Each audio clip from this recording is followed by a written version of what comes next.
வணக்கம் அட்வொகாட்டா நேயர்களே, மற்றுமொரு பொருண்மையம் நிகழ்ச்சியோடு சந்திக்கின்றோம். உங்களுக்கு தெரியும், பொருண்மையம் என்ற நிகழ்ச்சி என்பது எங்களோட வாழ்க்கையில் இருக்க அன்றாடம் எங்களுடைய வாழ்க்கையில் தொடர்பு பட்டிருக்க பொருளாதாரம் தொடர்பான விடயங்களை பேசி நேர்காணல் செய்யும் ஒரு நிகழ்ச்சியாகும். இந்த பொருளாதார விடயங்களோடு எப்படி நாங்கள் ஒரு வளமான வாழ்க்கைக்கு எப்படி முன்னோக்கி செல்வது குறித்த விடயங்களை நாங்கள் பேசி வருகின்றோம். அதற்கான பாட்டில் நெக்ஸ், அதாவது தடைகள் என்ன, அதனால் ஏற்படுகிற விளைவுகள் என்ன, இந்த விளைவுகளை எதிர்கொண்டு எப்படி நாங்கள் வளமான வாழ்க்கைக்கு செல்வது குறித்து கடந்த பல வருடங்களாக பேசுகிறோம். அந்த வகையிலே இன்றைய தினமும் நாங்கள் ஒரு முக்கியமான ஒரு தலைப்புடன் உங்களை சந்திக்கின்றோம். அதுதான் இலங்கையில் இருக்கக்கூடிய போக்குவரத்து சம்பந்தமான ஒரு விடயம். உங்களுக்கு தெரியும், எங்களுடைய வாழ்க்கையிலே பிணைந்திருக்கிற ஒரு போக்குவரத்து தான் எங்களுடைய முச்சக்கர வண்டி என்பது. காலையில் எழும்பியதிலிருந்து ஸ்கூலுக்கு போகிறதுக்கு, வேலைக்கு போகிறதுக்கு, அது மட்டுமல்ல எங்களுடைய வீட்டிலே இருந்து ரயில்வே ஸ்டேஷனுக்கு போகணும்னாலும் நாங்கள் உடனே பார்க்குறது வந்து ஒரு ட்ரீவில் உண்டு. அதே நேரத்தில் வேலை விட்டு வீட்டுக்கு வரும் பொழுதும் நாங்கள் கடைசியாக வந்து இறங்குறது வந்து ஒரு ட்ரீவில் பிடிச்சி கொண்டு, ஒரு சுகமே இல்லாமல் போனாலும், ஒருத்தருக்கு ஒரு அவசரமாக எங்கேயாவது போகாமல் இருந்தாலும் எங்களுக்கு இருக்கிற ஒரே ஒரு போக்குவரத்து, அவசரமாக நாடக்கூடிய ஒரு போக்குவரத்து துறைத்தான் இந்த முச்சக்கர வண்டி என்பது. ஆனால் இன்றைக்கி இந்த முச்சக்கர வண்டிக்கு ஒரு பெரிய பிரச்சனை வந்திருக்கு. அது என்னென்னு கேட்டிங்கன்னா, இந்த முச்சக்கர வண்டிகள் விலைகள் இப்பொழுது 1.9 மில்லியனுக்கு மேலாக அதிகரிக்கப்பட்டிருக்கின்றது. இப்போது இருக்கின்ற சூழலில் இந்த முச்சக்கர வண்டி இந்த விலை அதிகரிப்பால் எப்படிப்பட்ட ஒரு பிரச்சனையை எதிர்நோக்கி இருக்கிறது, அதனால் என்னென்ன பாதிப்புகள் ஏற்படலாம், இதை நாங்கள் எப்படி இதிலிருந்து மீண்டு வரலாம் என்பது தொடர்பாக இன்றைய தினம் நாங்கள் பேச இருக்கின்றோம். அது தொடர்பாக பேசுவதற்கு எங்களோடு இன்றைக்கு இணைஞ்சிருக்கிறாங்க அகில இலங்கை முச்சக்கர வண்டி சங்கத்தை சேர்ந்த திரு ரஹ்மான் பலி அவர்கள். வணக்கம் ஐயா. வணக்கம். நான் குறிப்பிட்ட பேர் சரியா? சரி, பள்ளி ரஹ்மான் பள்ளி அவர்களே, இந்த இப்போ ஏற்கனவே நான் குறிப்பிட்டது போல் பல பிரச்சனைகள் இப்போ ஒரு முச்சக்கர வண்டி வாங்கும் பொழுது பல பிரச்சனைகள் ஏற்பட்டிருக்கிறது, அதன் விலை அதிகம் காரணமாக. இப்பொழுது நீங்கள் அகில இலங்கை முச்சக்கர வண்டி சங்கத்தின் ஒரு செயலாளராக இந்த பிரச்சனையை நீங்கள் எப்படி பார்க்கிறீர்கள்? இது எப்படிப்பட்ட ஒரு நிலையில் காணப்படுகின்றது? உங்களுடைய சங்கத்திலே எத்தனை பேர் இருக்கிறார்கள்? அவர்கள் என்ன சொல்கிறார்கள்? உங்களோட சங்கத்தில் இதன் நிலைப்பாடு எப்படி இருக்கிறது? ரொம்ப நன்றி எங்களே இந்த ப்ரோக்ராமுக்கு அழைப்பு தந்ததற்காக வேண்டி. முதலில் எங்களோட சங்கத்தை நாங்கள் வந்து உருவாக்குனது, இதுக்கு முதல் எங்களோட சங்கத்தின் பேர் இருந்தது three wheeler drivers welfare association. அப்போ அந்த வெல்ஃபேர் அசோசியேஷனாக தான் நாங்கள் தொடங்கினது 2002. அப்போ வந்துட்டு அப்போ இலங்கையில் இருந்தது டோட்டல் முச்சக்கர வண்டி 2,85,000 தான் இருந்தது ஆரம்ப காலத்தில். அதுக்கப்புறம் 2011 தான் நாங்கள் வந்து எங்களோட all island three wheeler drivers union என்று எங்களோட சங்கத்தில் பேரை மாற்றினது அதுக்கு பிறகு. அப்போ நாங்கள் 2002 இருந்து நாங்கள் வந்து தொடர்ச்சியாக இப்போ கிட்டத்தட்ட 23 வருஷமாக தொடர்ச்சியாக முச்சக்கர வண்டி சாரதிகள் அவங்கள்ட உள்ள குறைபாடுகளை சரி செய்வதற்காக வேண்டி அரசாங்கத்தில் உள்ள ரெகுலேஷன் பாடிஸ் ரெகுலேட் பண்ண வேணும் என்று எங்களோட நோக்கத்துக்கு தான் நாங்கள் வந்து இந்த 23 வருஷமாக நாங்கள் வந்து முயற்சி பண்ணுறோம். ஆனால் அதில் வந்துட்டு இப்போ கெசட் படி நாங்கள் சட்டப்படி ரெகுலேஷன் 2002 வெஸ்டர்ன் ப்ராவின்ஸில், அப்போ வந்துட்டு southern province 2012, eastern province 2013, north central province 2014 gazette implement பண்ணி கெசட் வந்து பப்ளிஷ் பண்ணியிருக்காங்க.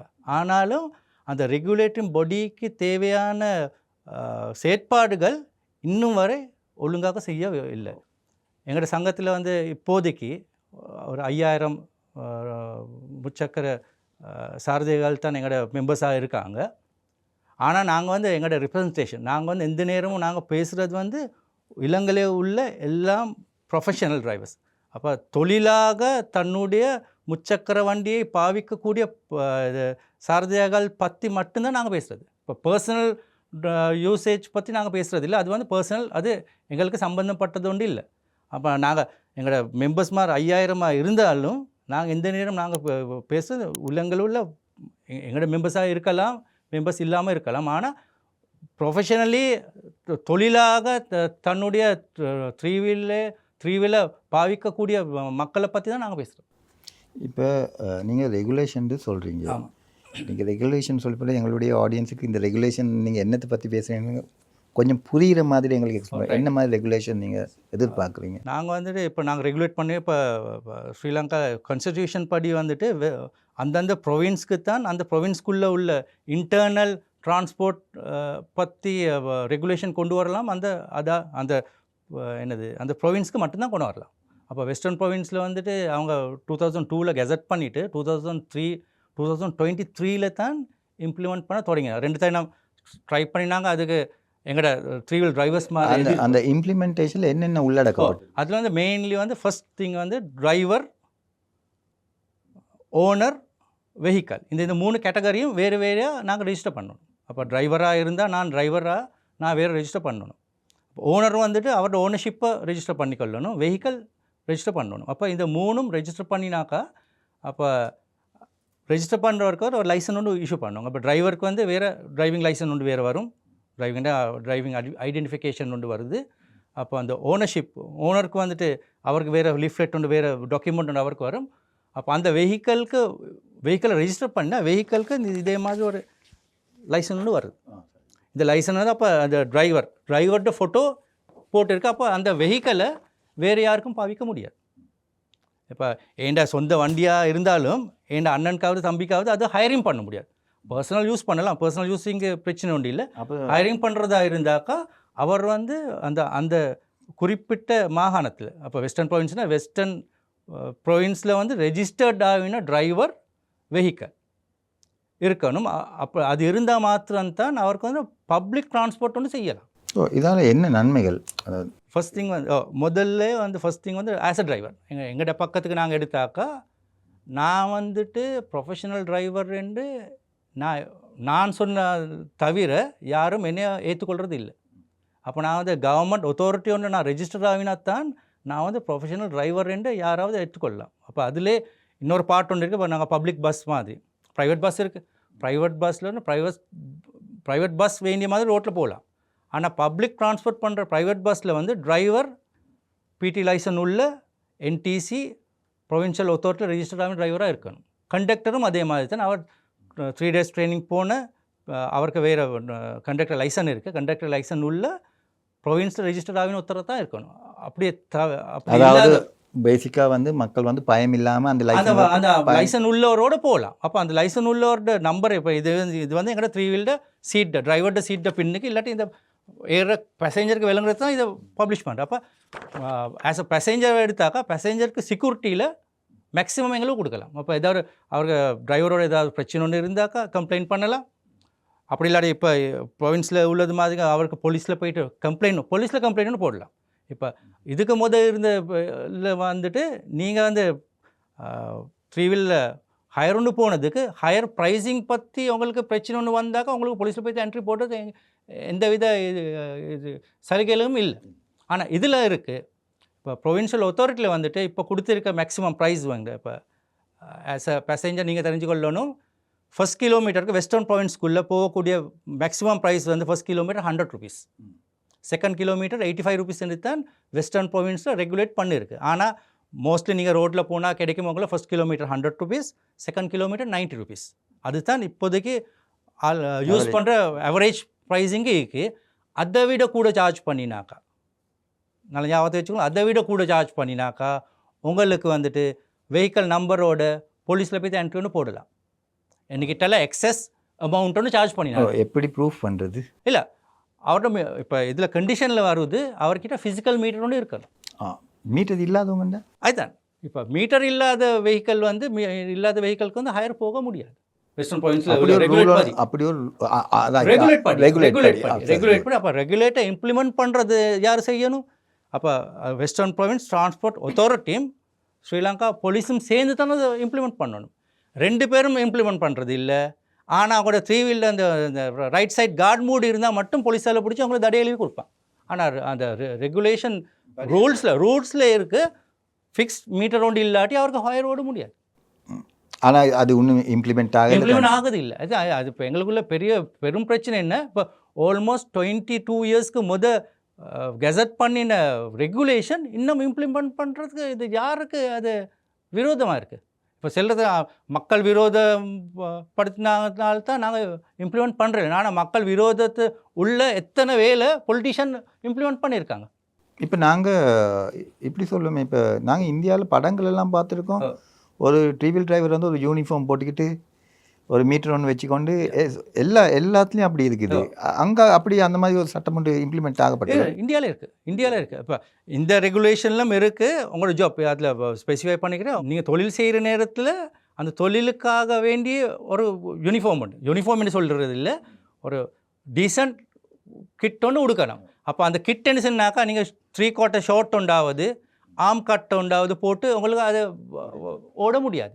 இப்போ நாங்கள் சொல்கிறோம், அப்போ ப்ரொவின்ஷியல் டிரான்ஸ்போர்ட் அத்தாரிட்டியும் ஸ்ரீலங்கா போலீஸும் சேர்ந்து அதை இம்ப்ளிமெண்ட் பண்ணணும். அது இம்ப்ளிமெண்ட் பண்ணாமல் இருக்கிற ரீசன்ஸ் என்னென்னு எங்களுக்கே தெரியும். இப்போ நாங்களும் ட்ரை பண்ணுறோம் தான், அது நடக்குது இல்லை. சரி, இப்போ நான் நினைக்கிறேன் 1979 தான் முதல்ல இலங்கைக்கு ட்ரீவில் வருது. இப்போ அதுலேருந்து இப்போ நாங்கள் 2025 வரைக்காட்டி வந்திருக்கோம். இன்றைய நாள் ஆகும் பொழுது இலங்கையில் கிட்டத்தட்ட எத்தனை ட்ரீவில் ஓடுது, எத்தனை பாவனையில் இருக்குதுன்னு உங்களுக்கு ஏதாவது கால்குலேஷன்? இப்போதைக்கு எங்களுக்கு இது டீட்டெயில் எடுக்கலாம். ஆர்எம்பி வெப்சைட்டில் உள்ள டீட்டெயில் தான் எங்களுக்கு கொடுக்கலாம். ஆர்எம்பி வெப்சைட்டில் உள்ள டீட்டெயில் பாடி 1979 2023 வரைக்கும் ரெஜிஸ்டர்ட் ட்ரீவில் வந்துட்டு 1.184 மில்லியன். அப்போ கிட்டத்தட்ட 12 லட்சம் ட்ரீவில் தான் இருக்குது. ஆனால் அதில் எவ்வளோ டெட் எவ்வளோ லைவ்னு யாருக்கும் தெரியாது. இப்போ 79 இருந்து சில ட்ரீவில் இல்லை. ஆனாலும் அதில் என்ன நாங்கள் சொல்லுவோம், டேட்டாஸ் யாருக்குமே அக்சஸ் பண்ணக்கூடிய இடத்துல யாருக்கும் இல்லை. இல்லை, இப்போ ஒவ்வொரு இயரும் வந்து நாங்கள் லைசன்ஸ் ரினியூ பண்ணுறோம் தானே, இப்போ அதை வச்சு எங்களுக்கு ட்ராக் பண்ண முடியாதா? அது ட்ராக் பண்ணலாம். ஆனால் அதை ட்ராக் பண்ணுறது பற்றி தெரியும் ஆர்எம்மில் உள்ளவங்களுக்கு மட்டும்தான் தெரியும். பப்ளிக் டொமைன் ஒன்றில் எங்கேயுமே அதை பப்ளிஷ் பண்ணுறது இல்லை இப்போதைக்கு. இப்போ நாங்கள் யூஸ்வலாக அவங்க சொல்கிறாங்க ஆர்எம்மில் வந்துட்டு வித்தின் 5 இயர்ஸ் லைசன்ஸ் எடுக்க இல்லாட்டி அதுக்கு அங்கே எடுக்கிறேன்னா நீங்கள் வெஹிக்கிளை சப்மிட் பண்ணி தான் எடுக்கணும். வெஹிக்கிளை காட்டி தான் நீங்கள் லைசன்ஸ் எடுக்கணும். அப்போ குறைஞ்சது லாஸ்ட் 5 இயர்ஸாக லைசன்ஸ் எடுக்காத வெஹிக்கிள் நம்பர் ஆஃப் வெஹிக்கிள்ஸ் எங்கேயாவது எங்கேயுமே இல்லை. அட்லீஸ்ட் ஆர்எம்மியில் உள்ள கமிஷனருக்காவது தெரியா. அதுதான் சொல்கிறதுக்கு. ஆர்எம்வி கமிஷனருக்கு என்றாலும் டீட்டெயில் இருக்குது, அவர்கிட்ட ஃபுல் டீட்டெயில் இல்லை. அவருடைய என்ன ப்ரொவின்ஸ் வைஸ் வேறு அவங்களோட கமிஷன் அசிஸ்டன்ட் கமிஷனர் மாதிரி இருக்காங்க, அவங்கக்கிட்ட மட்டும் தான் அந்த டீட்டெயில் இருக்குது. அவங்க வந்து யூஸ்வலி அந்த டீட்டெயில் கொடுக்க மாட்டாங்க யாருக்கும். சரி, இப்போ நாங்கள் அடுத்த கேள்விகளுக்கு வருவோம். இப்போ இருக்கிற நிலைமையில் வந்து அரசாங்கம் வந்து புதிய வரிகளோட டிவியில் விலை வந்து இப்போ அதிகரிக்கப்பட்டிருக்கு. அதாவது கிட்டத்தட்ட 2 மடங்காக, இப்போ 3 மடங்கு ஒரே 2. அப்போ எனக்கு கொஞ்சம் எப்படி எந்த மாதிரி ப்ரைஸ் நிலைமையில் இருந்திருக்கு, எந்த அளவுக்கு இது கூட்டப்பட்டிருக்கிறது கொஞ்சம் விளக்கி கொள்ள. 2019 கடைசியாக ஃபுல் ஃபினிஷ். இப்போ வெஹிக்கிள் நான் பேசுகிறது இது வந்து பஜாஜ் பற்றி, பஜாஜ் 3 வீலர் பற்றி. பஜாஜ் 3 வீலர் வந்து 2 ப்ரைஸிங் வந்துச்சு. ஒன்று வந்துட்டு 9,32,000 ஃபினிஷ் இல்லை அது வார ஒரிஜினல் கம்பெனியில் இந்த வார மாதிரிக்கே இருந்துச்சு. அப்போ ஃபுல் ஃபினிஷ்ன்னு வந்துச்சு. அவங்க அந்த மேலே உள்ள ரெக்ஸின் அடித்து சீட்டை செஞ்சு சைட் கிளாஸ் எல்லாம் போட்டு ஃபுல் ஃபினிஷ் வந்துச்சு 9,75,000 தான் வந்துச்சு. அதாவது வந்து 2019 ஃபுல் ஃபினிஷ் இல்லைன்னு சொல்கிறது வந்து நீங்கள் போயிட்டு சீட்டெல்லாம் போட்டுக்கலாம். சீட் இருக்குது, ஆனால் சீட்டுக்கு எக்ஸ்ட்ரா குஷன் எல்லாம் நாங்கள் போட்டுக்கணும். இப்போ நான் ஃபுல் ஃபினிஷில் வந்துச்சு. அது வந்து என்ன எஸ்ஆர்என் வந்துச்சு, பஜாஜ் எஸ்ஆர்என் வந்து அது வந்துட்டு ஃபுல் ஃபினிஷ் 975. அப்போ அதில் உள்ள மறுபடியும் புதுசாக நீங்கள் போடுவது வேணுது. Total amount 2019 9,75,000 maximum cash prize. அப்போ இப்போ வந்துட்டு 19.95 மில்லியன். அப்போ 6,500,000 இல்லையா? இல்லை 2019. அப்போ அதுக்கு முதல் வருஷத்தில் அதை விட குறைய இருந்துச்சு. இப்போ 2015 எல்லாம் எடுத்தாக்கா 2015 2012 வந்துட்டு 4,25,000 தான் இருந்துச்சு. அப்போ அந்த ப்ரைஸிங் வர டேக்ஸ் கூட்டிட்டு 2015 வந்துட்டு எக்ஸ்ட்ரா மறுபடியும் டேக்ஸ் ஒன்று அடித்தாங்க. அந்த டேக்ஸ் எல்லாம் சேர்த்து தான் 2019 கடைசியில். அப்போ நாங்கள் சொன்ன வெஹிக்கல் இம்போர்ட் நிப்பற்ற நேரத்தில் இருந்த ப்ரைஸ் தான் நான் சொல்கிறது. 975 வெஹிக்கல் இம்போர்ட்டு 2019 9,75,000. அப்போ இப்போ ப்ரைஸும் பார்த்தாக்கா ஆல்மோஸ்ட் 115% விலை கூட்டி வச்சுக்கிறாங்க. அப்போ டேக்ஸும் அதே மாதிரி உள்ள டேக்ஸ்க்கு 115%. 19.95 மில்லியன் தானே இப்போ வருது. சரி, இப்போ இந்த ப்ரைஸோட எப்படிப்பட்ட ஃபர்ஸ்ட் திங் வந்து சொல்கிறதுக்கு பர்சனல் யூஸ் பண்ணுறவருக்கு இப்போ நாங்கள் பிவைடி எலக்ட்ரிக் ஜீப் எல்லாம் வருது. ஆல்மோஸ்ட் 250 மில்லியன் 25 மில்லியன் 30 மில்லியன் வருது. அது வாங்குறது காசு உள்ளவர் வந்து 3 வீலர் வாங்குறது எங்களுக்கு பிரச்சனை ஒன்றும் இல்லை. இப்போ நாங்கள் பப்ளிக் ட்ரான்ஸ்போர்ட் பண்ணுற நாங்கள் வந்து usually as a public transport மாடலில் உள்ளது என்னது, எவ்ரி 5 இயர்ஸ் நீங்கள் வந்து உங்களோட வெஹிக்கிள் ரினியூ பண்ணணும். அப்போ தான் உங்களுக்கு வந்துட்டு பேசஞ்சருக்கு நல்ல கம்ஃபர்டபுள் ரிலையபிள் டிரான்ஸ்போர்ட் சர்வீஸ் ஒன்று கொடுக்கலாம். உங்களோட 5 இயர்ஸ் ஆகப்போல் உங்களோட வெஹிக்கிள் என்ஜின் வேஸ்டேஜ் அதெல்லாம் வந்துட்டு உங்களுக்கு நீங்கள் என்ஜின் ஓவர்ஹால் ஒன்று பண்ணணும். அப்படிலாம் நீங்கள் சீட்டெல்லாம் மறுபடியும் புதுசாக கம்ப்ளீட் அடிக்கணும், எல்லாம் செய்யணும். ஃபுல் கம்ப்ளீட் ரிப்பேர் ஒன்று பண்ணணும். அது பண்ணாமல் நீங்கள் புது வெஹிக்கிள் ஒன்றுக்கு போனாக்கா அதை விட உங்களுக்கு லாபம். அந்த நேரத்தில் உள்ள ப்ரைஸை இப்போ ப்ரைஸ்க்கு இல்லை, நான் சொல்கிறது 2019 உள்ள ப்ரைஸ்க்கு. இப்போ உள்ள ப்ரைஸில் நடந்திருக்க என்னது 19.95 மில்லியன் சொன்னால் நீங்கள் பர்சனல் யூஸ்க்கு பாவிக்கிறதா இருந்தாக்கா பாவனைக்கு ஓகே பரவாயில்ல. சரி.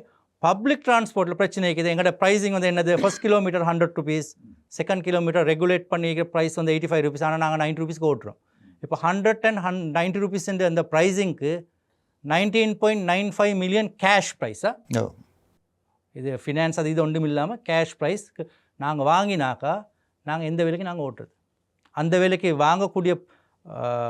வாங்கக்கூடிய எங்கள் ஃபைனான்ஷியல் ஸ்ட்ரென்த் எங்களுக்கு இருக்கா இல்லை. ஃபஸ்ட் திங் இப்போதைக்கு கியூகாண்ட். அப்போ கியூகாண்ட்ஸ்னா 2007-8 வந்த வெஹிக்கிள் இப்போ போகுது 6 lakhs 7 lakhsக்குள்ளே போகுது. அப்போ ஆல்மோஸ்ட் 20 years மாதிரி பழைய வெஹிக்கிளே 6-7 lakhs போகுது. ஆனால் எங்களோட சென்ட்ரல் பேங்க்கில் கவர்னர் என்ன சொல்கிறார், லோக்கல் ப்ரைஸ் செகண்ட் மார்க்கெட்டில் ப்ரைஸ் குறையக்கூடாது, அதனால தான் நாங்கள் டேக்ஸை கூட்டி வச்சுக்கிறோம். அது எனக்கு தெரியும், அவர் வந்து எக்கனாமியில் பெஸ்ட் லெவலில் இருக்கலாம். ஆனால் பப்ளிக்லி மனுஷன் வந்துட்டு எவ்வளோ நெசுக்கக்கூடியதோ அந்த அளவுக்கு நெசுக்கின பிறகு அவர் சொல்கிறார் அந்த ப்ரைஸிங் குறையாமல் இருக்க வேண்டியதுக்காகவே நாங்கள் டேக்ஸை கூட்டணும். அது இல்லை. ஃபினான்ஸ் கம்பெனிஸில் இப்போ அவங்க வந்து ப்ரைஸிங் பண்ணியிருக்காங்க. இப்போ உள்ள பார்த்தா 2019 வந்த வெஹிக்கிள் இப்போ போகுது market value 1.4 to 1.6 million. Already registered வெஹிக்கிளாக ABT என்று வந்தாக்க 1.6 மில்லியன் கிட்டே போகுது. அப்போ வந்து அவங்க 2019 உள்ள விலைக்கு வித்து எக்ஸக்ரேட்டட் பண்ணின விலை ஒன்றுக்கு தான் இப்போ மார்க்கெட்டில் வந்து ஃபினான்ஸ் கொடுத்துருக்காங்க. அப்போ ஃபினான்ஸ் கம்பெனிக்கு கொடுக்க சலுகை ஒன்று தான் நாங்கள் இது பார்க்குறோம். ஃபினான்ஸ் கம்பெனி அவங்க கொடுத்த டெப்டை கலெக்ட் பண்ணுறதுக்கு கவர்மெண்ட்டால் அவங்களுக்கு கொடுத்த ஒரு சான்ஸ் உண்டு. அதுக்காக வேண்டியதான் எங்கள்கிட்ட டேக்ஸை கூட்டி வச்சுக்கிறாங்க. இல்லாட்டி நாங்கள் சில குறைக்க வேணாம், டேக்ஸை குறைக்க வேணாம், 100% டேக்ஸ் அடிங்களே, என்ன பிரச்சனை? இப்போ 100% இல்லை, இது ஆல்மோஸ்ட் இப்போ இருந்த டேக்ஸை விட 110% டேக்ஸ் ஒன்று அடிக்கிறாங்க. அப்போ கணக்கு பார்த்தா டேக்ஸ் வந்து ஆல்மோஸ்ட் 300% டேக்ஸ். இல்லை காசு வெளிநாட்டுக்கு போகக்கூடாது. எனக்கு ஒரு சின்ன கால்குலேஷன் ஒன்று தெரியுமா? இப்போ நீங்கள் 1.95 மில்லியன் தான் இப்போ நீங்கள் சொல்கிறீங்க. இப்போ வேறு புதுசாக வர ட்ரீவில் இப்போ நாங்கள் லீஸ் இல்லாமல் கொஞ்சம் பேசுவோம். கிட்டத்தட்ட அந்த 1.9 மில்லியனை ஒரு ட்ரீவில் டிரைவர் அதை கவர் பண்ணணும்னு சொன்னால் எவ்வளோ காலம் ஓட்டணும், ஒரு நாளைக்கு எவ்வளோ வருமானம் கிடைக்கும், அப்போ மாதத்துக்கு எவ்வளோ அவது இப்போ இப்படி ஒன்று இருக்குது. இப்போ புது வெஹிக்கிளில் வந்து 1.9 சாரி நார்மல் ஸ்டாண்டில் இப்போ டிரைவர்ஸ் என்ன சொன்னாக்கா 3 வீலர் டிரைவர்ஸ் என்ன சொன்னாக்கா அதில் ஒவ்வொரு விதமான கேட்டகரி இருக்காங்க. சிலவங்க இருக்காங்க பார்ட் டைம் ஓடக்கூடியவங்க இருக்காங்க, அதுக்கப்புறம் ஸ்டாண்டில் ஓடக்கூடியவங்க இருக்காங்க, அதுக்கப்புறம் ஆப்பில் ஓடக்கூடியவங்க இருக்காங்க. ஆப்பில் பார்ட் டைம் இருக்குது, ஃபுல் டைம். நாங்கள் ஃபுல் டைம் டிரைவர்ஸ் பற்றி பேசுவோம், பார்ட் டைம் விட்டு போட்டு. அப்போ நார்மலி ஸ்டாண்ட் ஒன்றில் ஓடக்கூடிய ஒரு டிரைவர் வந்து மேக்ஸிமம் ஒரு நாளைக்கு அவர் ஓடுவார் ஒரு பிட்வீன் 110-120 கிலோமீட்டர்ஸ் மேக்ஸிமம். அப்போ நாங்கள் ரஃப்லி அவரேஜாக எடுத்தால் 80 கிலோமீட்டர்ஸ் தான் ஓடுவார். கொஞ்சம் அங்கிட்டு. அப்போ அந்த வித்தின் 100 to 120 கிலோமீட்டர்ஸ்க்குள்ளே அவரோட பர்சனல் ஒர்க் லோடும் அவர் முடிச்சிடலாம். அப்போ அவர் பிள்ளை ஸ்கூலுக்கு கூட்டிகிட்டு போவார், கிளாஸ்க்கு கூட்டிகிட்டு போவார், ஒய்ஃபை ஆஃபீஸ்லேருந்து கூட்டிகிட்டு வருவார், சில நேரம் காலையில் ஒய்ஃபை போய் ஆஃபீஸில் போட்ட போகிறது தான் அவர் ஹையரோடு தொடங்குவார். அப்போ அவரோட பர்சனல் லைஃப்பில் உள்ள சில விஷயங்களும் அவர் அதுக்குள்ளே தான் செஞ்சு கொள்கிறார். அப்போ அவளுக்கு அதுக்கு போகக்கூடிய டிரான்ஸ்போர்ட் காஸ்ட் அவரோட குறைஞ்சிரும். அதுதான் ஃபர்ஸ்ட் திங். அப்போ வந்துட்டு ஆப்பில் ஓடக்கூடிய டிரைவர்ஸ் மாதிரி வந்து யூஸ்வலாக எடுத்து அவங்க கிட்டத்தட்ட 200 to 250 கிலோமீட்டர்ஸ் ஓடுறாங்க கூட. அந்த அந்த கணக்கு தான் ஆப்பில் உள்ள டிரைவர் மாதிரி ஓடுறாங்க. அப்போ நாங்கள் ஃபியூல் காஸ்ட் பார்த்தாக்கா ஸ்டாண்டில் ஓடக்கூடிய டிரைவர் ஒன்றுக்கு மேக்ஸிமம் ஒரு 4 liters தான் அவரோட ஃபியூல் காஸ்ட் ஒன்று அவருக்கு இருக்குது. 4 liters இப்போ 309 rupees ஒரு லிட்டர். சரி, அப்போ 1200 பிட்வீன் லெஸ் தேன் 1500 தான் அவ்வளோ காஸ்ட் இருக்குது. இப்போ ஆப்பில் ஓடக்கூடிய டிரைவருக்கு இருந்தாக்கா அப்போ 250 கிலோமீட்டர்ஸ் ஓடுறதா இருந்தால் இப்போ உள்ள ஃபியூல் அதுவும் சொல்லணும்.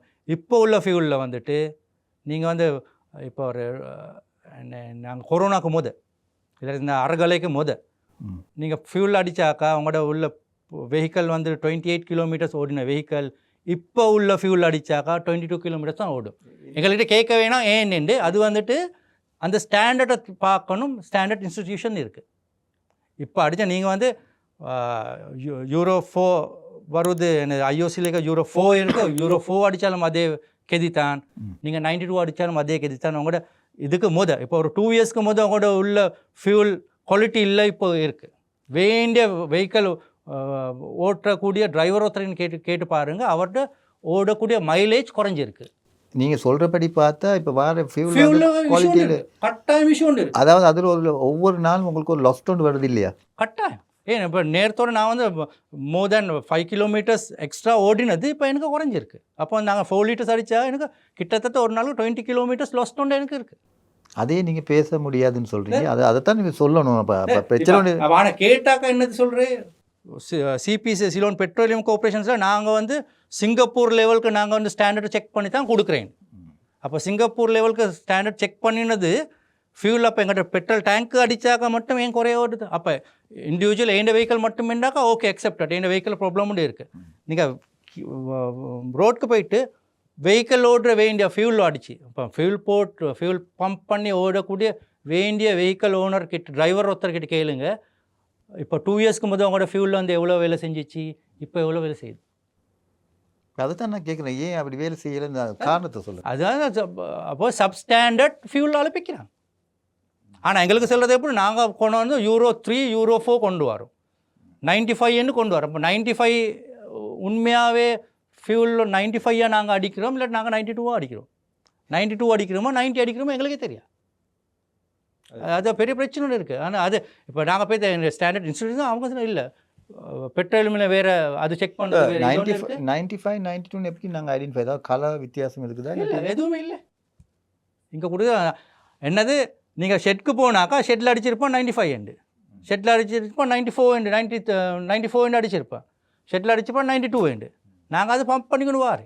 தட்ஸ் ஆல், அவ்வளோதான். அதுக்காங்களே எங்களுக்கு தேடுறதுக்கு ஒரு மெத்தட் ஒன்று இல்லை. எங்களுக்கு கம்ப்ளைண்ட் பண்ணினாலும் மறுபடியும் அப்போ நாங்கள் சொல்கிறது கல்லன்கிட்டே தான் போய்த்து நாங்கள் சொல்யூஷன் கேட்குற மாதிரி தான். கம்ப்ளைண்ட் பண்ணினாக்கா சிபிசியில் உள்ள லேபில் தான் டெஸ்ட் பண்ணி சொல்கிறாங்க இது ஓகேன்னு ஸ்டாண்டர்ட். சரி, நாங்கள் இப்போ கொஞ்சம் திரும்ப வருவோம். இப்போ நீங்கள் எனக்கு இன்னும் சரி, அது நாங்கள் வந்து கொஸ்டிங் எடுத்தாக்கா அப்போ 4 லிட்டர் நார்மலி ஸ்டாண்டர்டில் ஓடுற ஃபியூல் காஸ்ட் ஒன்று இருக்குது 1200 1300 மேக்ஸிமம் 1500. அப்போ ஆப்பில் ஓடுறக்கூடியவர் வந்துட்டு 250 கிலோமீட்டர்ஸ் ஓடுறது இருந்தால் அவர் கிட்டத்தட்ட 10 லிட்டர் அடிக்கணும் petrol. That mean around 3000 rupees அவருக்கு காஸ்ட் ஒன்று இருக்குது. ஃபியூல் காஸ்ட் மட்டுமா? தட்ஸ் ஃபியூல் காஸ்ட் மட்டும். அப்போ நாங்கள் 1300க்கு நாங்கள் ஃபியூல் காஸ்ட்டை போட்டாக்கா நாங்கள் சம்பாதிக்க அதில் நார்மலி ப்ரொடக்டிவிட்டி வந்து வேண்டிய ஒருத்தர் செல்வார் வந்துட்டு மேக்ஸிமம் 60% தான் ப்ரொடக்டிவிட்டி 3 wheeler. நேரத்தோட முந்தியண்டா இருந்துச்சு 40% தான். இப்போ அந்த கொஞ்சம் இம்ப்ரூவ் ஆகிருக்கு. மேக்ஸிமம் 60% தான் ப்ரொடக்டிவிட்டி. அப்போ நான் 100 கிலோமீட்டர்ஸ் ஓடினாக்கா என்ன ப்ரொடக்டிவிட்டி இருக்குது 60 கிலோமீட்டர்ஸ். அப்போ 60 into 100 எனக்கு எடுக்க முடியாது. 100 எடுக்க முடியாது. இந்த 100 ஃபர்ஸ்ட் கிலோமீட்டர் தான் 100. அப்போ நம்ம 1 கிலோமீட்டர் 60 தான் நான் ஓடணும். அப்படி வராது, எக்கச்சக்கமாக அதில் ஒரு 50% தான் வரும். அப்போ நியர்லி என் இன்கம் வந்துட்டு 5000 தான் வரும். இப்போ 5000ல் நான் வந்து கட்டாயம் 1200 ஃபியூல் காஸ்ட் நாங்கள் ஒதுக்கணும். அப்போ அதுக்கு மெயின்டெனன்ஸ் அதெல்லாம் பார்க்க போனால் நார்மலி ஒரு கிலோமீட்டருக்கு இப்போ உள்ள விலைவாசி படி த்ரீ வீல் ஒன்று ஆப்ரேட் பண்ணுறதுக்கு 63 rupees காஸ்ட் ஆகும் ஒரு கிலோமீட்டர். 63 rupees எங்கட காஸ்ட் ஆகும் கொண்டு இருக்குது. என் சேலரி இன்க்ளூடிங் என் சேலரியா, இன்க்ளூடிங் என் சேலரி சேர்த்து 63 rupees வருமானத்துக்கு 63 rupees எனக்கு காஸ்ட் ஒன்று இருக்குது ஒரு கிலோமீட்டருக்கு. அப்போ நான் 100 kilometers ஓடினாக்கா 6300 rupees எனக்கு வருமானமும் இருக்கணும். பிரச்சனை என்னன்னா அந்த 6300 rupees வருமானம் 90% த்ரீ வீல் டிரைவர்ஸ் மார்க்கு இல்லை. 5000 1300 எனக்கு லாஸ்ட் ஒன்று என்ன இருக்குது. 100 kilometers நான் ஓடினாக்கா என் டோட்டல் ரன்னிங் ஒரு கிலோமீட்டர் ரன் பண்ணுறதுக்கு என்னோட காஸ்ட் வந்து 63 rupees என்றாக்கா 6300 rupees தான் என்னோட காஸ்ட் வந்துட்டு 100 kilometers ஓட்டுறது. இந்த ஒரு நாளுக்குள்ளே நான் ஓட்டுறேன்னா 100 kilometers 6300 rupees. நான் 5000 நான் இன்கம் ஒன்று ஏர்ன் பண்ணினாக்கா எனக்கு 1300 லாஸ்ட் ஒன்று இருக்குது எவ்ரிடே. அப்போ அதில் என்னோட ப்ரொடக்டிவிட்டியை நாங்கள் கூட்டினாக்கா, ப்ரொடக்டிவிட்டி நாங்கள் சொல்ல எவ்வளோ கூட்டினாலும் மேக்ஸிமம் 71% அங்கே ப்ரொடக்டிவிட்டின்னு போக முடியாது. நீங்கள் எந்த ஆப்பில் ஓடினாலும், நீங்கள் எந்த காலையில் 6 மணிலேருந்து மிட் நைட் 12 வர காட்டும் ஓடினாலும் உங்களோட ப்ரொடக்டிவிட்டி மேக்ஸிமம் உங்களுக்கு பண்ணலாம் 71% தான். அது கால்குலேஷன்ஸ் இருக்குது, அது எக்ஸாம்பிள்ஸும் இருக்குது, அது டேட்டாவும் இருக்குது எங்கள்கிட்ட. எங்களோட பர்சனல் டேட்டாஸ் இருக்கா, பர்சனல் டேட்டா கொடுக்கலாம். 71% தான் உங்களை மேக்ஸிமம். அப்போ 71%க்கு நாங்கள் சொல்லுமே 70% அவரேஜ் ஒருத்தர் நல்லாவே இம்ப்ரூவ் ஆகின ஒருத்தருண்டா, அப்போ அவருக்கு எவ்வளோ கிடைக்கும் 7000 rupees. அப்போ அவருக்கு ப்ராஃபிட் என்னது 700 rupees தான் அவருக்கு ப்ராஃபிட் இருக்குது ஒரு நாளைக்கு. அப்போ 700 rupees ப்ராஃபிட் என்ன சொன்னாக்கா என்கிட்ட பழைய வண்டியா நான் பேசுகிறது, இது பிஃபோர் 2019 உள்ள வண்டியை பற்றி நான் பேசுகிறேன். அப்போ அந்த வண்டியை கொடுத்துட்டு நான் 1.9 million ஆல்மோஸ்ட் 2 million வெஹிக்கிள் ஒன்று எடுத்தாக்கா அது அந்த காஸ்ட்டை நான் எப்படி கவர் பண்ணுறது? எவ்வளோ காலம் போகும்? எவ்வளோ காலம்? அப்போ ஒரு அட்லீஸ்ட் ஒரு 15 years ஆகுது நான் ஓட்டணும். அப்போ 15 இயர்ஸ்க்கு நான் மினிமம் ஒரு 4 தடவையாவது ஏன்னா முழு வெஹிக்கிளை ஓவர்ஹால் பண்ணணும். இப்போ ஓவர்ஹால் பண்ணுறதுனா இப்போ என்ஜின் வந்து ஓவர்ஹால் பண்ணுறதுக்கு 4 stroke ஒன்று. இப்போ புதிய வண்டியில் ஃபில்டர்ஸ் 4 ஃபில்டர்ஸ் இருக்குது. அப்போ அந்த ஃபில்டர் காஸ்ட் அதெல்லாம் அது வேறு, நாங்கள் அதெல்லாம் விட்டு போடுவோமே. நார்மல் இப்போ உள்ள வண்டிக்கு போகிற என்ஜின் ஓவர்ஹால் காஸ்ட்டை போட்டாலும் நியர்லி 140 to 160 காஸ்ட்டு வருது என்ஜினுக்கு மட்டும். அப்போ சீட்டிங் அது இதெல்லாம் ரிப்பேருக்கு போனால் ஒரு கிட்டத்தட்ட ஒரு 350,000 400,000 நான் செலவழிக்கணும். அப்போ அடிஷ்னலி இன்னும் நான் ஒரு 1.2 million நான் செலவழிக்கணும் நெக்ஸ்ட் 10 to 15 yearsக்குள்ள. அது சேம் வெஹிக்கிள். அதாவது அது வந்து நீங்கள் சொல்கிறீங்க அது நடைமுறைக்கு சாத்தியமாக ரிலையபிள் இல்லை. அதே மாதிரி இப்போ கொஞ்சம் வரும், முன்னுக்கு கொஞ்சம் வருவோம். இப்போ நீங்கள் சொல்கிறபடி இப்போ நீங்கள் ஒரிஜினலாக ஃபுல் பேமெண்ட் பண்ணி தான் இந்த 10-15 வருஷம்னு சொல்கிறீங்க. ஆமாம். இப்போ அதே நேரத்தில் யாருக்குமே அஃபோர்ட் பண்ண இல்லாது 1.9 million ஒரேடியா. இப்போ நாங்கள் எங்களோட லீசிங் முறைப்படி பார்த்தீங்கன்னு சொன்னால் கிட்டத்தட்ட இப்போ நீங்கள் லீசிங்லேயும் வந்து 125% நீங்கள் கட்டி லீஸ் பண்ணி எடுக்கிறேன்னு சொன்னால் கிட்டத்தட்ட இப்போ எந்த லீசிங்கு போனாலும் மேக்ஸிமம் கொடுக்குறது வந்து 5 to 6 years. அப்படி அந்த கால்குலேஷன் படி பார்த்தா கிட்டத்தட்ட மந்த்துக்கு 28,000 கட்டணும்.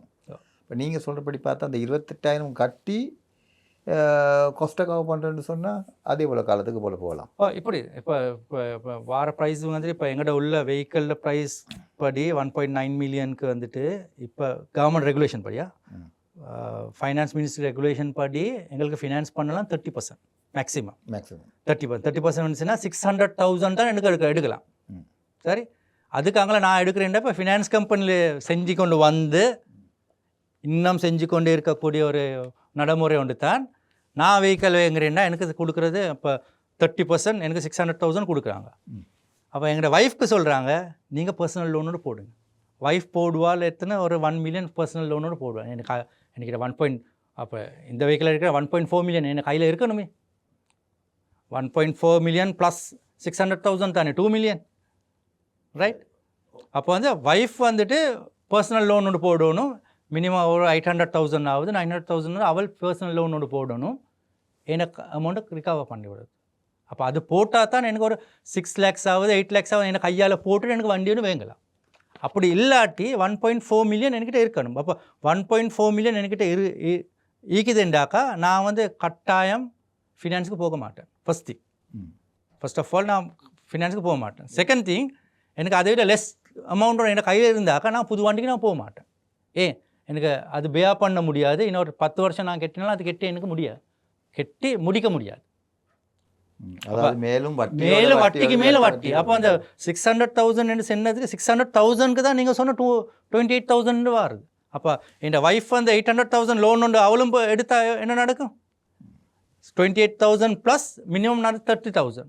தட் மீன்ஸ் நான் மந்த்லி 50,000க்கு மேலே நான் ஃபினான்ஸ் கம்பெனிக்கு கட்ட முடியும் என்றால் தான் எனக்கு வந்து புது வண்டி ஒன்றுக்கு என் ஒய்ஃப் வந்து வேறு பர்சனல் லோன் ஒன்று போட்டு நானும் லீஸ் ஒன்றுக்கு போகலாம். அப்படி இல்லாட்டி லீஸ் ஒன்றுக்கு எனக்கு போகக்கூடிய சாத்தியம் இல்லை. First thing. தப்பித்தவரி நான் அப்படி லீஸ் ஒன்றுக்கு போனாலும் எனக்கு 2 மாதத்துக்கு மேலே அந்த வண்டியை ஓட்ட முடியாது. ஏன்னா எந்த மாதம் நான் 50,000 கொடுக்கணும். அப்போ எந்த நாளும் நான் ஒரு நாளுக்கு குறைஞ்சது 1,200 நான் பெட்ரோல் அடிக்கணும், வீட்டு செலவு பார்க்கணும்.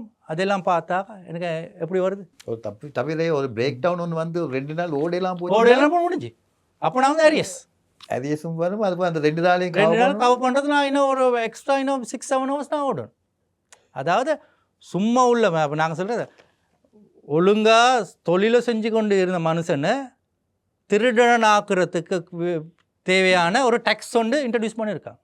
That's all. இப்போ கேளுங்க, நீங்கள் சொல்கிறதுல நியாயம் இருக்குது. அதே மாதிரி அரசாங்கம் சொல்கிறதுலையும் ஒரு நியாயம் ஒன்று இருக்குது தானே. ஒரு பொருளாதார வீழ்ச்சி ஒன்று ஏற்பட்டு இருக்குது. இப்போ அவங்க சொல்கிறாங்க இந்த பொருளாதார வீழ்ச்சியிலேருந்து நாங்கள் மீண்டு கொள்றதுக்காகத்தான் இப்படி ஒரு டேக்ஸ் ஒன்று அடிக்கிறோம்.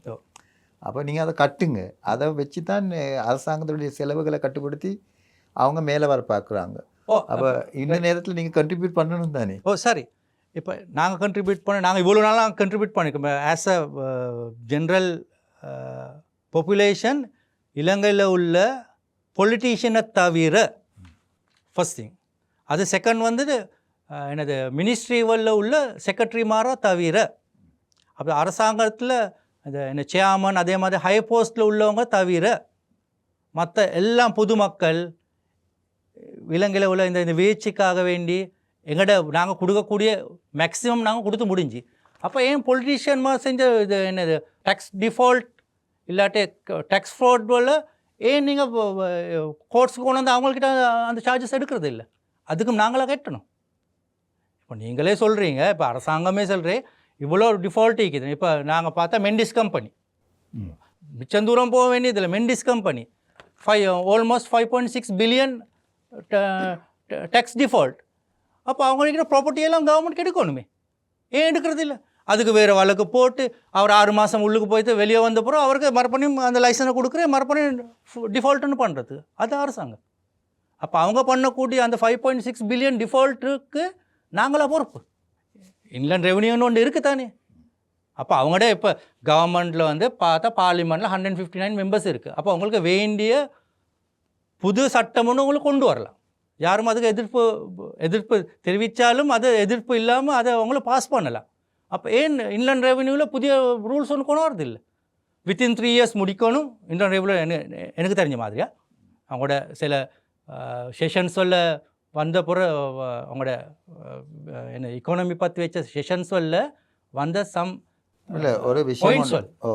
இப்போ நீங்கள் சொல்கிறது பற்றி பார்த்தா உண்மையிலேயே வந்து கடந்த 2023ஆம் ஆண்டில் வந்து ஐஎம்எஃப் கூட ஒரு இல்லை கவர்னன்ஸ் டைனஸ்டிக் அசஸ்மெண்ட் சொல்லுவாங்க. அதாவது அரசு நிறுவனங்களில் ஒரு மதிப்பீடு ஒன்று செய்திருந்தாங்க. ஏன் இப்படி பெரிய செலவுண்டு போகுதுன்னு. அப்போ அதில் நிறைய விஷயங்கள் சொல்லியிருந்தாங்க. வினைத்திறனற்ற அரசு அதிகாரிகள், ஊழல்கள், இந்த மாதிரி விஷயங்கள் தான் வந்து நாட்டை இந்த அளவுக்கு வீழ்ச்சிக்கு கொண்டு போயிருக்கு. இப்போ நீங்கள் சொல்கிறத படி பார்த்தீங்கன்னு சொன்னால் அவங்களோட ஊழல்களை முதல்ல கட்டுப்படுத்துங்க, அவங்களுடைய செலவுகளை கட்டுப்படுத்துங்க. அப்போ இந்த மாதிரி டேக்ஸ் அடிக்க தேவையில்லை. நாங்கள் டேக்ஸ் அடிக்க வானவன்னு சொல்கிறது இல்லை. டேக்ஸ் அடிக்கிறது ஒரு லிமிட் ஒன்று இருக்கணும். இப்போ நீங்கள் வந்து இப்போ ஆஸ் அ ஃபைனான்ஸ் மினிஸ்ட்ரியால் பொதுமக்களை புளிஞ்சி உள்ள சாரை எடுக்கிறீங்க, ஆனால் அந்த ஹை ரேங்கில் உள்ள யாரும் புளிகிறது இல்லை. அதாவது வந்து டேக்ஸ் எடுக்கக்குள்ள அந்த மலர்லேருந்து தேன் எடுக்கிற மாதிரி கஷ்டம் இல்லாமல் எடுக்கிறதுக்கு வேணும்ன்றீங்க. சரி, நாங்கள் டேக்ஸ் கெட்ட மாட்டோம்னு சொல்கிறது இல்லை. அது ப்ரைஸிங் கூட்ட வாங்கணும்னு நாங்கள் சொல்ல ப்ரைஸை கூட்டுங்க. அதான் எங்களுக்கு பொதுமக்களுக்கு பண்ணுங்க. அது எடுக்கக்கூடிய ஒரு அளவுக்கு இருக்கு. ஒரு பாயிண்ட் ஒன்று இப்போ நாங்கள் கேட்டால் இப்படி இப்போ அரசு இப்போ அமைச்சராக இருக்கிறவங்களுக்கு வந்து வெஹிக்கல் பெர்மிட் கொடுத்து அவங்களுக்கு ஒரு சலுகை ஒன்று கொடுக்குறாங்க.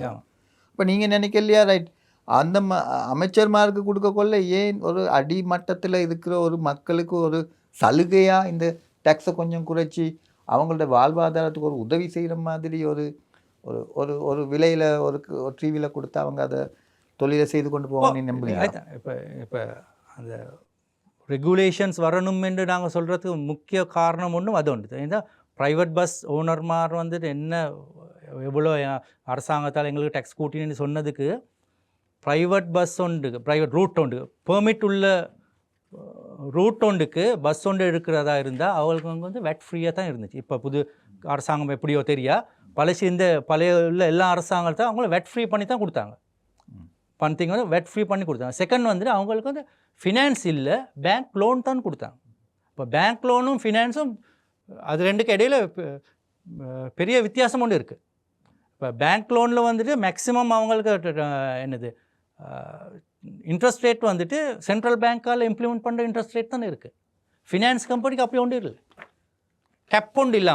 அவங்க வேண்டிய அவங்க எடுக்கலாம் 100% எடுக்கல, அதை தவிர அதுக்கு கீழே உள்ள வேண்டிய அமௌண்ட் ஒன்று அவங்களும் எடுக்கலாம்.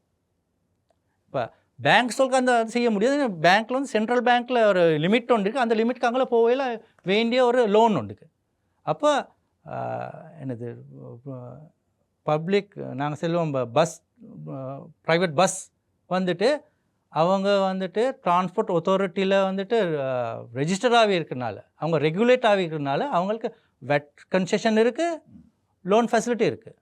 இப்போ பப்ளிக் டிரான்ஸ்போர்ட் பண்ணுறது, நாங்கள் ப்ரைவேட் பற்றி பேசுகிறது இல்லை, நாங்கள் பப்ளிக் டிரான்ஸ்போர்ட் பண்ணக்கூடிய 3 வீலுக்கும் அதே மாதிரி நாங்கள் ரெஜிஸ்டர் ஆகணும். நாங்கள் சொல்கிறோம் எல்லாத்துக்கும் கொடுக்க சொல்கிறது இல்லை, அந்தந்த அத்தாரிட்டியில் ரெஜிஸ்டர் ஆகின 3 வீலர்ஸ்க்கு மட்டுமாவது அது இது நாங்கள் ரெஜிஸ்டர் ஆகியிருக்கோம். உங்களோட சங்கத்தில் ரெஜிஸ்டர் ஆனவங்களுக்கு சரி இல்லை நாங்கள் சில சங்கம் அப்போ நாங்கள் பர்சனலாக சங்கம் இல்லை. அப்போ ப்ரொவின்ஷியல் வைஸில் ப்ரொவின்ஸில் இருக்குது டிரான்ஸ்போர்ட் அத்தாரிட்டி இருக்குது, ப்ரொவின்ஸ் டிரான்ஸ்போர்ட் அத்தாரிட்டி இருக்குது. அந்த ப்ரொவின்ஸ் டிரான்ஸ்போர்ட் அத்தாரிட்டி ரெஜிஸ்டர் ஆகின டிரைவர்ஸ்மாருக்கு அந்த பஸ்ஸுக்கு கொடுக்கக்கூடிய சலுகைகள் எங்களுக்கு கொடுத்தாங்க. எங்களுக்கு வெட் ஃப்ரீ பண்ணித்தாங்க, பேங்க் லோன் ஒன்று தாங்க, சும்மா இல்லை. அப்போ நாங்கள் அதை ரெஜிஸ்டர் பண்ணி அப்போ அவங்க கொடுக்கக்கூடிய ரெகுலேட் மாடல் படி தான் நாங்கள் ஓடணும், அவங்க சொல்கிற ப்ரைஸ்க்கு தான் நாங்கள் ஓடணும். இப்போ பஸ்ஸுக்கும் அப்படி தானே, பஸ்ஸுக்கு அந்த ஃபெசிலிட்டி எல்லாம் கொடுத்துட்டு என்டிசியால் அது டிரான்ஸ்போர்ட் அத்தாரிட்டியால் அவங்க ரெகுலேட் பண்ணுற பஸ் டிக்கெட்டை தவிர கூடுதலாக சார்ஜ் பண்ண முடியும். இப்போ அந்த ரெகுலேஷன் படி உங்களுக்கு இப்போ திரும்ப அந்த லோன் எல்லாம் கொடுத்து இந்த ப்ரைஸுக்கு திரும்ப வெஹிக்கிளை விற்றாலும் உங்களுக்கு பிரச்சனை இல்லையா? இல்லாட்டி இந்த ப்ரைஸ் இந்த விலை கூடின ப்ரைஸ் 1.9 நான் சொன்னேன் பர்சனல் யூஸ் பண்ணுறேன்டாக்கா 1.9 மில்லியன் இட்ஸ் ஓகே. அப்போ அவங்க காசு உள்ளவர்த்தானே அதை வாங்குவார், இல்லாதவன் நடந்து போவான், பைஸ்கல்லில் போவான், பஸ்ஸில் போவான், இல்லாட்டி தலைக்கீழாக உருண்டி கொண்டாவது போயிட்டுருவான், அது வேறு. ஆனால் பப்ளிக் டிரான்ஸ்போர்ட்னுச்சுன்னா நாங்கள் செய்கிறது ஒரு எங்களுக்கு இன்கம் ஒன்று வருது, இன்கம் நாங்கள் ஜென்ரேட் பண்ணுறோம், ஆனால் நாங்கள் செய்கிறது பொது சேவை ஒன்று. அப்போ பப்ளிக் டிரான்ஸ்போர்ட்டில் ஏதாவது ஒரு குறைபாடு இருந்தால்தான் ஆட்கள் வந்து 3 வீல் அதிகமாக யூஸ் பண்ணுறாங்க. அது சரி. அப்போ அந்த பப்ளிக் டிரான்ஸ்போர்ட்டில் ஒன்றோ செய்யணும், பப்ளிக் டிரான்ஸ்போர்ட்டில் உள்ள குறைபாடெல்லாம் எடுத்து போடுறோம், டெவலப் பண்ணிவிட்டு எடுத்து போடணும். அப்போ நாங்கள் 3 வீல் ஓட்ட மாட்டோம், நாங்கள் காருக்கு போய்ட்டுறோம். ஆனால் இந்த விலையை காரில் என்ன ஓட்ட முடியாது. ஏன்னா இப்போ வெகனார் ஆர் ஒன்று எடுத்தாலும் more than 70 and 80 lakhs. அப்போ எப்படி வெகனாருக்கு நாங்கள் ட்ரான்ஸ்ஃபர் பண்ண முடியும்? ட்ரான்ஸ்ஃபர் ஆக முடியாது. அப்போ நாங்கள் சொல்கிறது அப்படி ப்ரொஃபஷனல் டிரைவர்ஸ் மாதிரி ரெகுலேட் பண்ணுங்க, அந்த அவங்களுக்கு வேண்டிய சலுகை கொடுங்க. ஆனால் கொடுக்கும்போது கண்டிஷன் எங்களோட ரெகுலேஷனில் இருக்குது, கவர்மெண்ட்டால் கொடுத்த ப்ரைஸிங்கை தவிர அதை விட கூட சார்ஜ் பண்ண முடியாது. அப்போ அந்த ப்ரைஸில் நாங்கள் போகிறதா இருந்தால் எங்களோட வெஹிக்கிளை பாவிக்கக்கூடிய மக்களுக்கு பொதுமக்களுக்கு ஒரு பெனிஃபிட் ஒன்று வருது. ஏன்னா அவங்கள குறைய விலைக்கு அவங்கள ட்ரான்ஸ்போர்ட் பண்ணிக்கொள்ளலாம். இப்போ நீங்கள் கவர்மெண்ட்டில் 19.95க்கு கொடுத்தா இப்போ நான் புது வண்டி ஒன்று வாங்கிட போகிறோம், நீங்கள் தப்பி தவிர நீங்கள் ஏறுங்களே, நீங்கள் ஆஸ் அ கஸ்டமர் நீங்கள் ஏறினா அப்போ நான் சொல்கிற ப்ரைஸுக்கு தான் நீங்கள் போகணும். ஆத்தாமே என்ன பைத்தியம் விளையாடுவான, நான் 20 லட்சம் கொடுத்து எடுத்த வண்டி ஏண்ட 1 கிலோமீட்டர் 200 ரூபா ஏறின பிறகு தான் அந்த கதை சொல்கிறேன். ஏறும்போது சொல்கிறது இல்லை என் வண்டி 20 லட்சத்துக்கு நான் வாங்கினேன், நான் என்ன ப்ரைஸ் இதேண்டு அப்படி இல்லை. இப்போ ரெகுலேஷனில் என்னது, ரெகுலேட் போர்டில் உங்களோட வெஹிக்கிள் நான் மீட்டர் ஒன்று இருக்கும் கட்டாயம். அப்போ நாங்கள் சார்ஜ் பண்ணுற ப்ரைஸை வந்து டிஸ்பிளே பண்ணணும் வெளியே. அப்போ எவ்வளோ 100 ருபீஸா 150 நாங்கள் டிஸ்பிளே பண்ணோம். ப்ரொவின்ஸ் வைஸ் அது விலை மாறலாம், அது பிரச்சனை இல்லை. அப்போ அது டிஸ்பிளே பண்ணி சொல்லுங்கள். ஏன் அவருக்கு விருப்பமான ஒரு விலையில் அவருக்கு ஓட முடியாதுன்னு நீங்கள் சொல்கிறீங்க, என்ன காரணம்? இல்லை இப்போ உங்களுக்கு விருப்பம் இல்லையா? 150 100 ரூபா ஓட்ட 150 ரூபா ஓடி டக்குன்னு காஸ்ட்டாக ஆஃப் பண்ணுறதுக்கு இல்லை, ஈஸி தான், அது ஈஸி. ஆனால் நான் வந்து இப்போ கொள்ளை எடுக்கிற யார் காசு உள்ளவங்க இப்போ பே பண்ணி போவாங்க. சரி, இப்போ நான் வந்து இப்போ நான் ஒரு திருடனா சும்மா ஜஸ்ட் இமேஜின் பண்ணுங்க, உங்களோட வீட்டு பக்கத்தில் ஒரு 5 வீடு இருக்குது. 5 வீடு இருக்குது.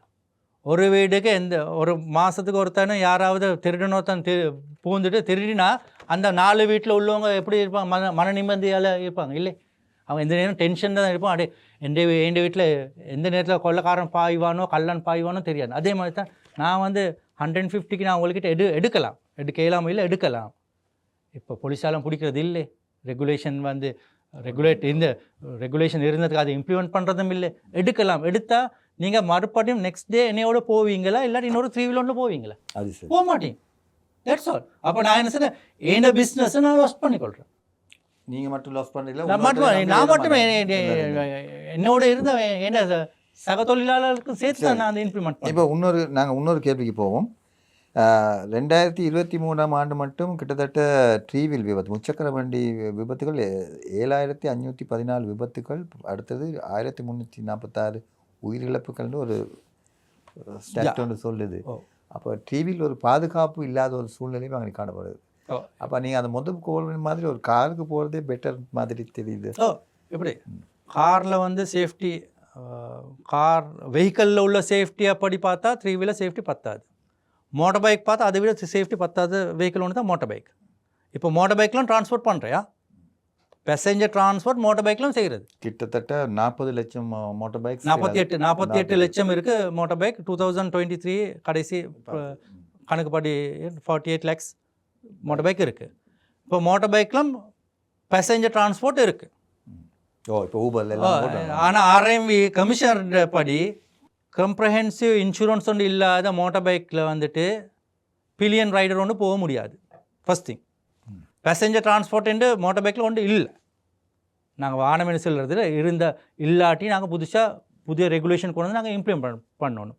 இப்போ மோட்டர் பைக்கில் டிரான்ஸ்போர்ட் போகிறவருக்கும் மோட்டர் பைக் ஃபுல் இன்சூரன்ஸ் தானே தெரியா? சரி, 3 வீலும் 90% 3 வீல் தேர்ட் பார்ட்டி இன்சூரன்ஸ் தானே இருக்குது. என்ன காரணம்? காசு தான் காரணம்.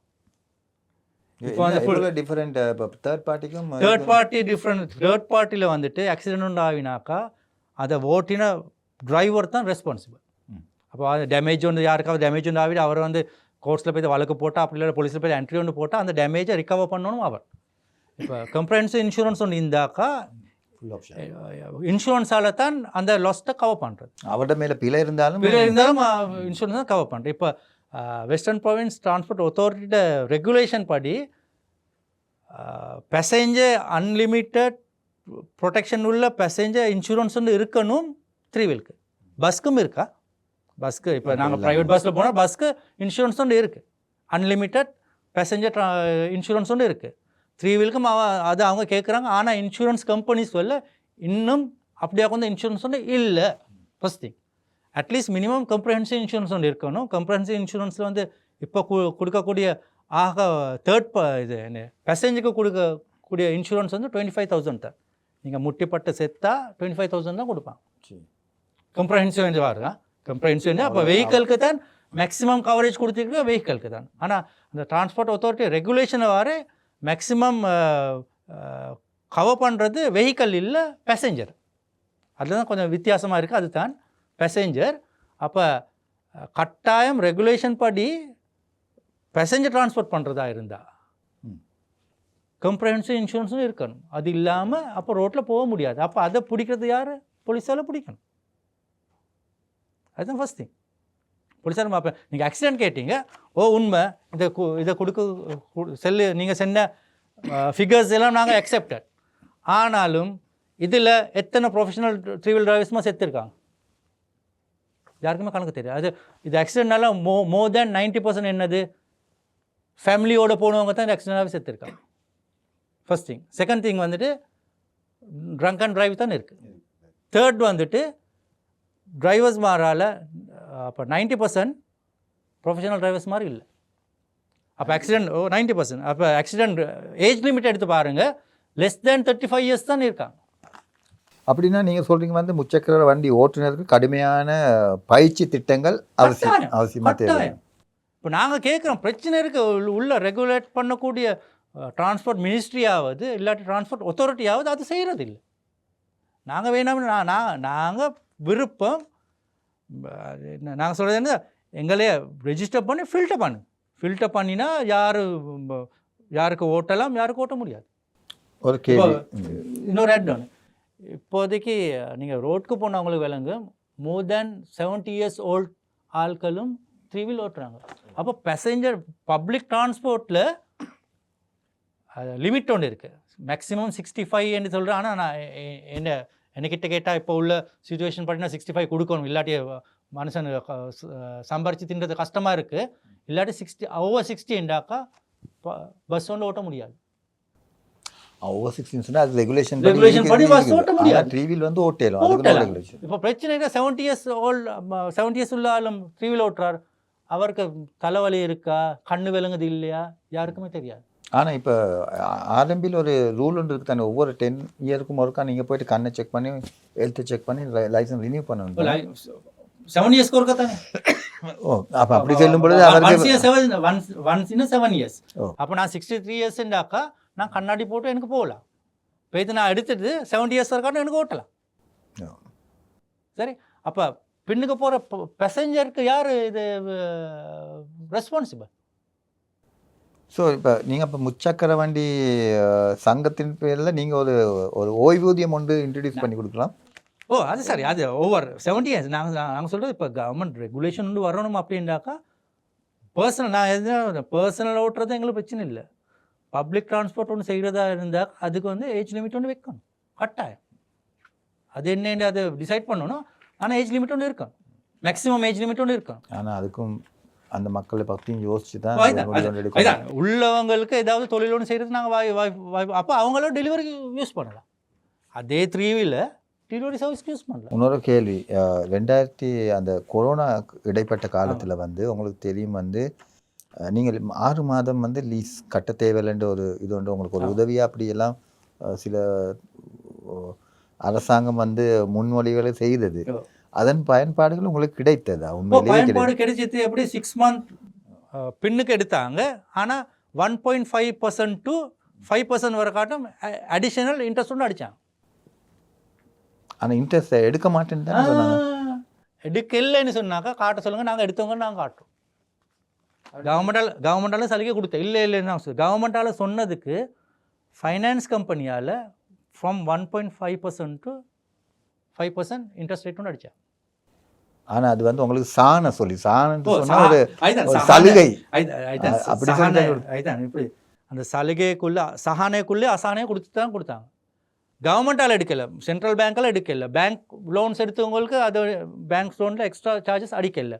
செகண்ட் டைம் கொடுத்த 6 monthக்கு தான் அவங்க இன்ட்ரெஸ்ட் ரேட் ஒன்று அடித்தாங்க. ஆனால் ஃபினான்ஸில் ஃபுல்லாக அந்த 6 month பேக் எடுத்ததுக்கு அதுக்கு இன்ட்ரெஸ்ட் ரேட் ஒன்று சார்ஜ் பண்ணாங்க. நீங்கள் கட்டல, ஆனால் அதுக்கு கட்டாயம் இன்ட்ரெஸ்ட் ஆட் பண்ணி தான் சார்ஜ் பண்ணாங்க. எப்படியும் கட்டாததுக்கு இன்ட்ரெஸ்ட் ஒன்று அடிச்சாங்க.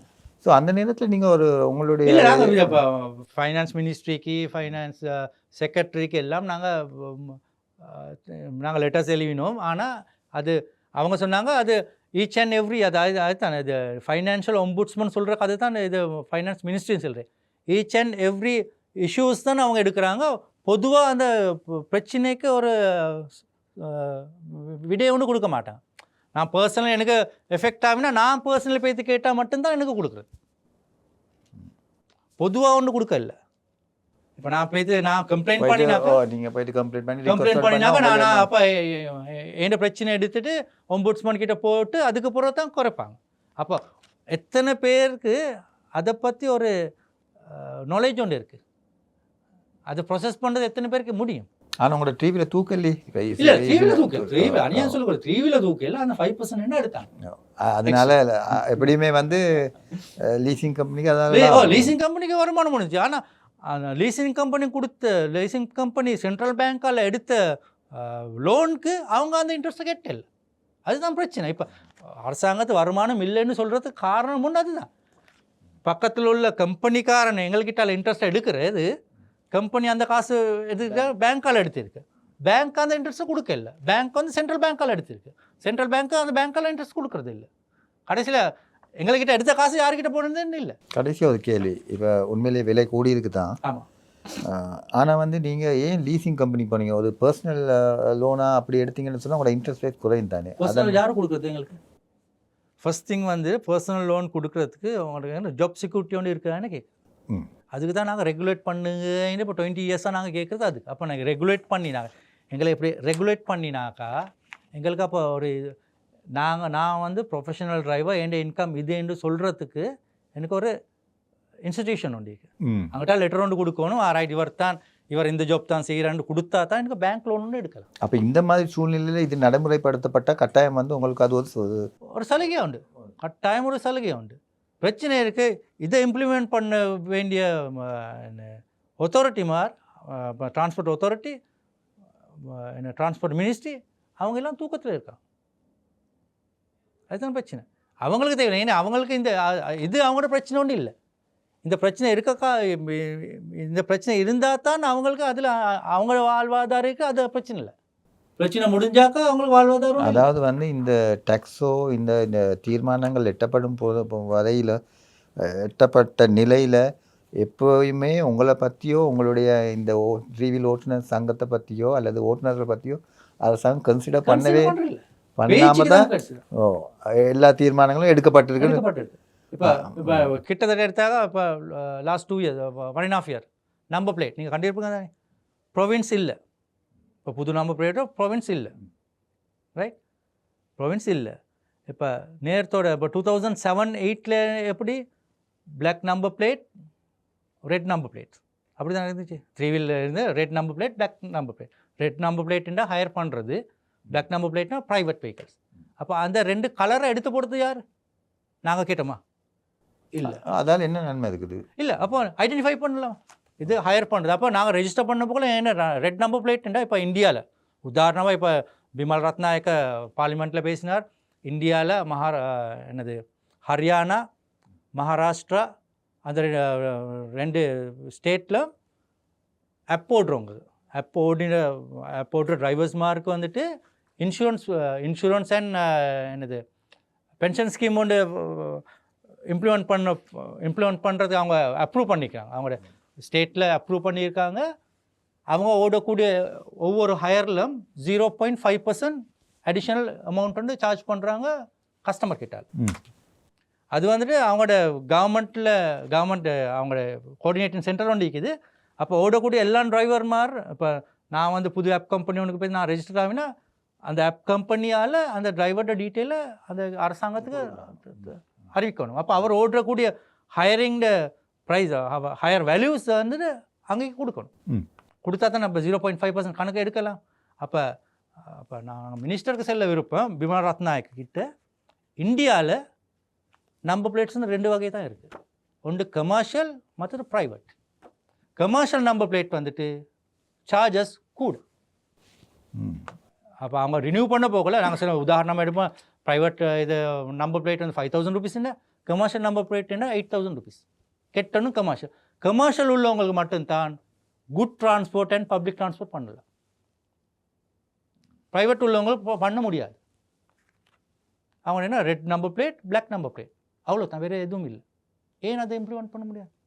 அதை இம்ப்ளிமெண்ட் பண்ணினாக்கா 3 wheel as a 3 wheel driver எங்களுக்கு உள்ள பிரச்சனையால் ஆல்மோஸ்ட் 80% நாங்கள் எங்களுக்கு சோல்ட் அவுட் ஆகிக்கும்.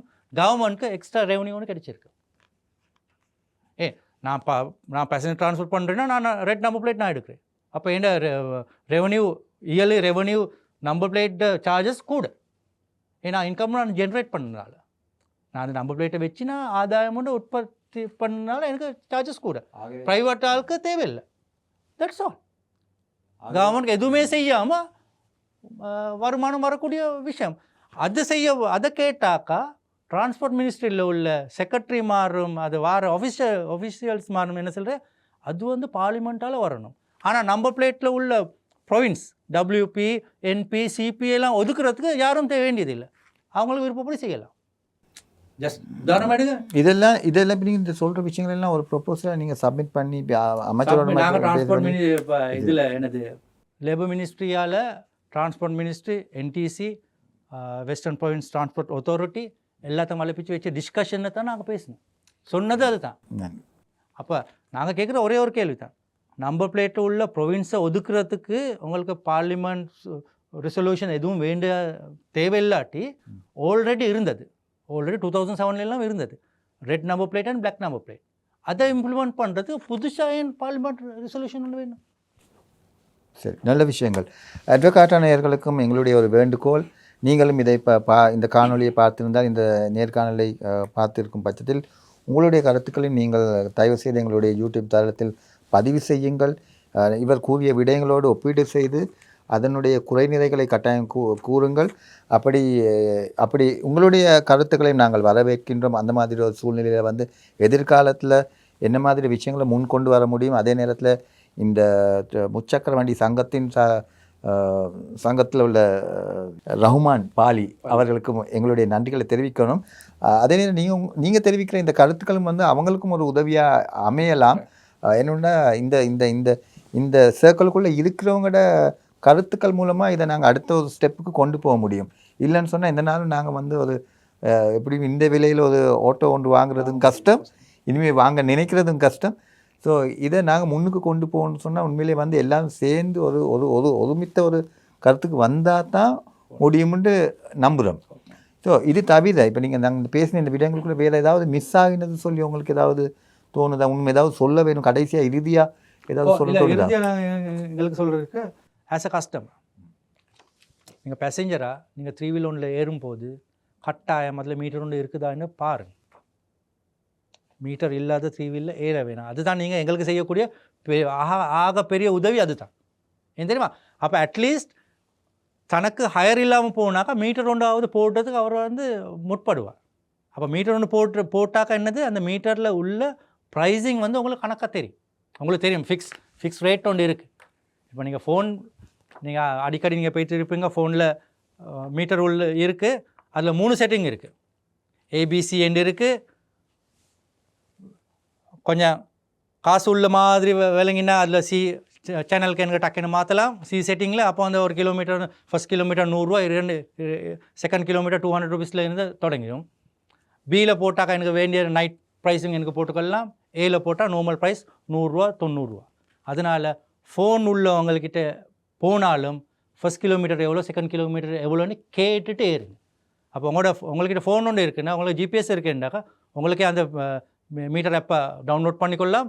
போகக்கூடிய கிலோமீட்டர் கணக்கு உங்களோட ஃபோனில் காட்டும். அந்த கிலோமீட்டர் கணக்கு நீங்கள் பேசின கிலோமீட்டர் கணக்கு ப்ரைஸை மட்டும் கொடுங்க, அதை விட கொடுக்க வேணாம். விசேஷமாக மீட்டர் இருக்குதான்னு பாருங்கள். இருந்தாலும் வேலை செய்யக்கூடிய மீட்டர் இருக்குதான்னு பாருங்கள். அநேகமாக நீங்கள் ஏறின பூரா சொல்லுவாங்க மீட்டர் வேலை செய்து இல்லைன்னு. அப்போ அவர் சொல்ல ப்ரைஸு தான் உங்களுக்கு போக வரும். அதனால் நீங்கள் ஆஸ் அ கஸ்டமர் நீங்கள் எங்களுக்கு அந்த உதவி செய்யுங்க. அப்போ மற்றது எங்கள்கிட்ட நாங்கள் பொலிட்டீஷியன் மார்க்கிட்ட போகிறது, அப்போ அத்தாரிட்டி கிட்ட போகிறது எல்லாம் நாங்கள் செய்கிறோம். நீங்கள் அந்த உதவி எங்களுக்கு ஸ்பெஷலி செய்யுங்க. அப்போ அட்லீஸ்ட் எங்கள்கிட்ட உள்ள டிரைவர்ஸ் மாராவது கொஞ்சம் திருந்துறதுக்கு ஒரு வாய்ப்பாக வரும். ரொம்ப நன்றி. சரி, எங்களுடைய அழைப்பை ஏற்று எங்களுடைய கலையத்துக்கு மிகவும் பயனுள்ள விடயங்களையும், அடுத்தது இந்த ரெகுலேஷன் பற்றியும், எதிர்காலத்தில் அரசாங்கம் என்ன மாதிரி விஷயங்களை முன்னெடுக்க வேண்டும் என்று பல விஷயங்களை சொன்னீங்க. அதோடு எங்களுக்கு நிறைய தெரியாமல் இருந்த பல விஷயங்களையும் கூறி இன்றைக்கு ஒரு விளக்கத்தை தந்திருக்கேன். ரொம்ப எங்களுடைய அட்வொகேட்டா நேயர்கள் சார்பாக உங்களுக்கு நன்றியை தெரிவித்துக் கொள்கின்றோம் ரஹ்மான் பாலி அவர்களே. ரொம்ப நன்றி.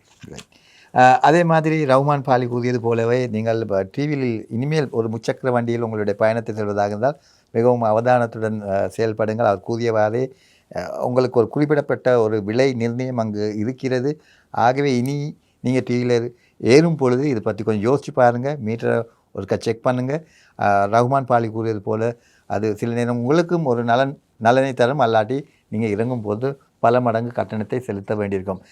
அதே நேரத்தில் இந்த நேர்காணல் குறித்து உங்களுடைய கமெண்ட்ஸை எங்களுடைய யூடியூப் சேனலில் கமெண்ட் பண்ணுங்கள். உங்களுடைய கருத்துக்களை நீங்கள் கட்டாயம் பகிர்ந்து கொள்ளுங்கள். அதே நேரத்தில் எங்களுடைய ஃபேஸ்புக், இன்ஸ்டாகிராம், டிக்டாக் வலைத்தளங்களில் எங்களை பின்தொடருங்க. அதே மாதிரி சிங்களம், ஆங்கில மொழியிலும் எங்களுடைய யூடியூப் தளங்கள் இருக்கின்றது. ஆங்கில மொழியில் அட்வொகேட்டா இன்ஸ்டியூட் என்றும், அதே நேரத்தில் சிங்கள மொழியில் அட்வொகேட்டா ப்ளஸ் என்றும் இருக்கிறது. உங்களுக்கு சிங்கள மொழியிலும் ஆங்கில மொழியிலும் பார்க்க விருப்பமாக இருந்தால் இதே காணொளிகளை நீங்கள் அந்த தளங்களையும் காணலாம். இத்துடன் எங்களுடைய நிகழ்ச்சியில் நாங்கள் நிறைவு செய்கின்றோம். மற்றும் ஒரு நிகழ்ச்சியில் சந்திக்கும் வரை விடைபெறுகின்றோம். நன்றி, வணக்கம்.